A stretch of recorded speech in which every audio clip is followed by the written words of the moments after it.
How are we doing there, boys and girls? Manthieus here, and welcome back to another video.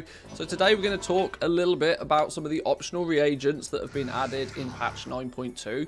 As now we have the PTR in our hands. We have Zereth Mortis to play through. We have some of the new features and functionalities. Not all of them. This is still literally day one of the PTR. So first big disclaimer is that if you happen to be watching this in after patch 9.2 has been released, there's a very strong likelihood that changes will have been made since I put this video together. Check out the channel, see if there's any newer videos on this topic, and maybe check those out. But if you're watching this as I release it or shortly after, it's time to talk about the optional reagents and what they have to offer us from a crafting perspective, because they're quite cool.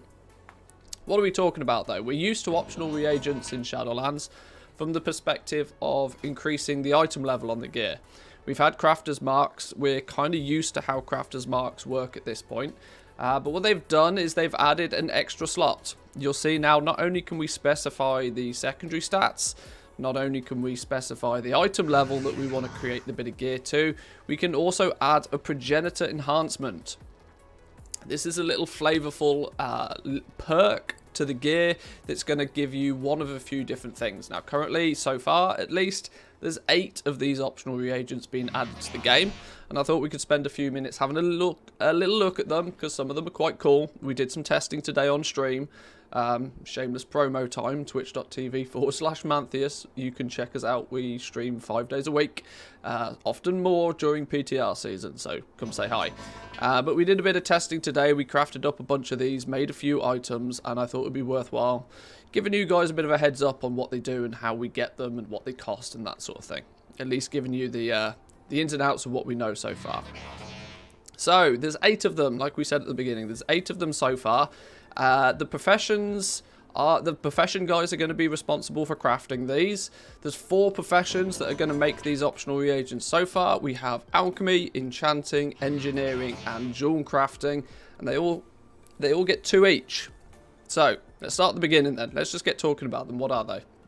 So the Infusion, corpse purification. This is quite a cool one. We're gonna look at this in a little bit more detail in a separate video. But this is going to prove to be quite an interesting one, I think. Let's look at what it says though. Chance to acquire additional resources from corpses. You know, 2x4 farming, anybody? If you're killing lots of things out in Shadowlands, the chance to gain additional resources from their corpses could be pretty powerful. When it's attached to a piece of gear, it looks like this, and you get the equip bonus. Slaying a creature has a chance to reduce their corpse into a summation of reagents. Now, by my testing on the PTR, these are a little bit broken right now. Broken in terms of the fact that they just flat out don't work, or at least I've not been able to get it to work. We even went as far as crafting an entire set of gear with this on every single piece of gear, and we're not quite able to get it to do anything. So, you know, testing phase, you know, testing does testing things. The second one, though, is sustaining armor polish. This is also an alchemy crafted one. Alchemists will be aware of the perk that this one offers. It increases the duration of flasks, elixirs, and food buffs. Alchemists get this naturally just by virtue of being an alchemist, but now they get to offer that to other players as well by attaching it to some crafted gear. So here we have a Shadow Lace cloak that we crafted, and you can see it increases the duration of flasks, elixirs, and food buffs by 50%. I've not tested whether these ones stack, but I would imagine that, you know, buffs of this nature probably don't. But, you know, we'll do some testing and we'll find out. Either way, 50% boost means you don't necessarily have to be an alchemist to get that little bonus. It's going to be quite good. We'll talk about how we get... well, actually, to be honest with you, we don't know exactly how we get the recipes for these yet. These are all just sold to us on the PTR from a vendor currently. But as and when we know exactly how you source these, the only thing I do know is the schematics to learn these are bind on pickup. So chances are you'll have to go and kill a rare or something like that to get this pattern. Acquisition we'll talk about at a later date, but I can only tell you what we do know. But they're the 2 alchemy ones. Alchemy gets a couple of cool ones. Next, we'll move on to one of these ones. These are the enchanting ones. So we have Cosmic Protoweave. Increases avoidance and sometimes heals you whilst taking damage.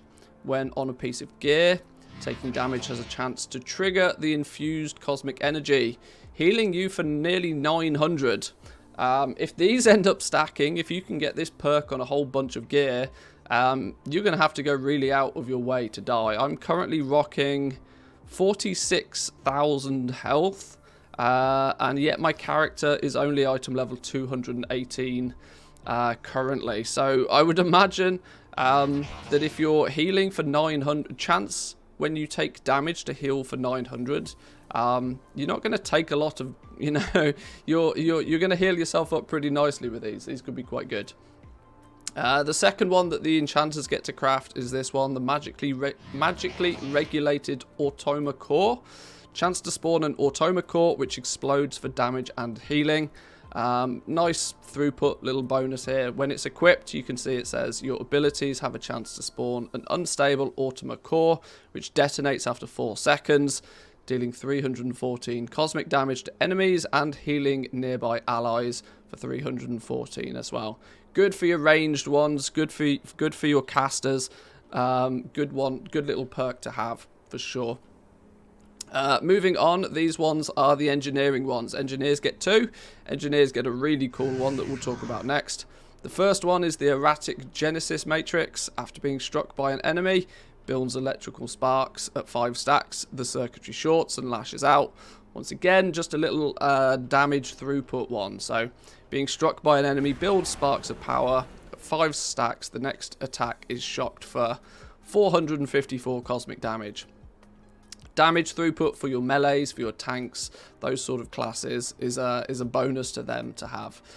The next one, this one is really cool. We're going to talk about this one a little bit more so in a minute. This one is really, really cool. Pure Airsail extensions. In my opinion, this is the best optional reagent. We had a bunch of fun with this one.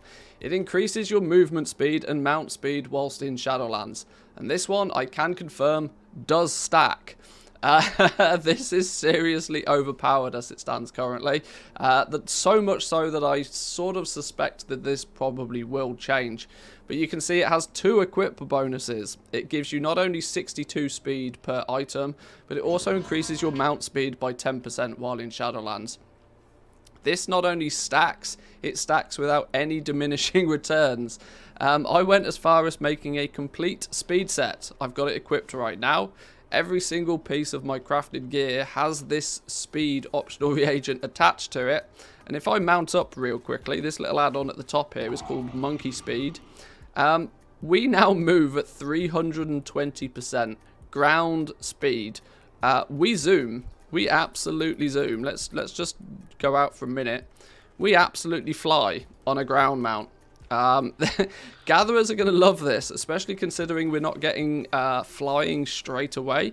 This is going to be a huge advantage for people doing gathering. You imagine those dual mining herbalism druids out there?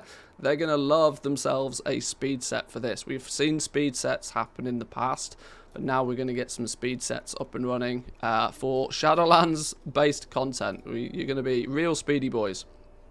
But that one's quite cool. So that's the 2 engineering ones, and the final 2 are the dual crafting ones. So we have Devour Essence Stone. Slaying enemies increases your highest secondary stat for a moment, stacking up to 10 times. When on a piece of gear, you've got the equip bonus of slaying enemies increases your highest secondary stat by 46 for a brief amount of time, stacking up to 10 times. So an additional 460 secondary stats. Definitely not anything to sniff at. That's going to really help with your damage throughput, I'd imagine, if you're lacking in one area or another. Or you have the Ephemer Harmonizing Stone. I'm not quite sure if I've pronounced that right. I've probably butchered it. But this one grants you primary stat. Not quite as much, but still pretty sizable amount. Your abilities have a chance to harmonize a mote of Ephemer nearby, increasing agility by 32 for 15 seconds when acquired. So you get a nice little main stat bonus as well. We'll craft some of this stuff up and we'll test to see if this stacks. That could get crazy overpowered if that starts stacking, but who knows? We tested 2 sets on stream. We tested this speed set, which is just ludicrously funny. We're going lightning speed, and this is without any other speed buffs enabled at all. We also tested the which one was it? The corpse purification, but we couldn't get it to work. It's still, you know, a little bit broken as of now. But they're your optional reagents. 4 professions. Get to craft 2 of them each. Material-wise and cost-wise is probably the next thing we should look at real quickly, is what does it cost to make these, and is it going to dramatically increase the crafting cost of your bits of gear? From what I can gather, not by too much. Once again, these are subject to change, but I put it into a little sheet. Most of them are using some sort of vendor material, either immortal shards or distilled death extract, or malleable wire. There's a chunk of vendor materials like we see with everything nowadays. Often a couple of standard Shadowlands materials, and then some of the new zone specific materials. We have first flower being used by the alchemists. We have silken proto fiber and progenium ore being used by enchanters. Progenium ore, silken fiber. You see, it's basically a splattering of the new stuff and a bunch of the old stuff combined, which does make it hard to give you an estimation of the value or the price of these at the moment. But they don't seem too bad. The only one that sort of jumps out as being potentially a little expensive is this one, using 10 eternal crystals in comparison to only 10 sacred shards. But hey, we'll probably see some balancing before this goes live anyway. So to give you a very quick 30-second overview then to finish off today's video, upon crafting, you can add one of these just like you would have added your crafter's mark or your missives to give a nice little buff to a piece of gear. This can go on any of the level 60 gear. This slot does not appear on the basic leveling gear. It's only the level 60, the rare set of gear, where this extra bonus slot appears. We do not know exactly how we acquire these yet. I will let you know as soon as we do know, but they don't seem to be outrageously expensive. Oh, and I suppose the last big thing is that they do seem to be tradable. You do seem to be able to send them from character to character. They're not locked, they're not bind on pickup, and so you should be able to freely trade these about your characters to craft the gear sets that you want to get, you know, silly things happening like moving at 320% speed. But I'll leave it there for today, boys and girls. We'll have a few more videos coming out in the next few days now that we have the PTR in our hands. I'll probably do an overview of Zereth Mortis to give a little guided tour. We were exploring on stream today and we found a few cool little areas. I'll keep you updated with what's going on the PTR. But if you like these videos, remember to hit that like button. Consider subscribing if you're new around here. And I'll catch you guys next time. Peace.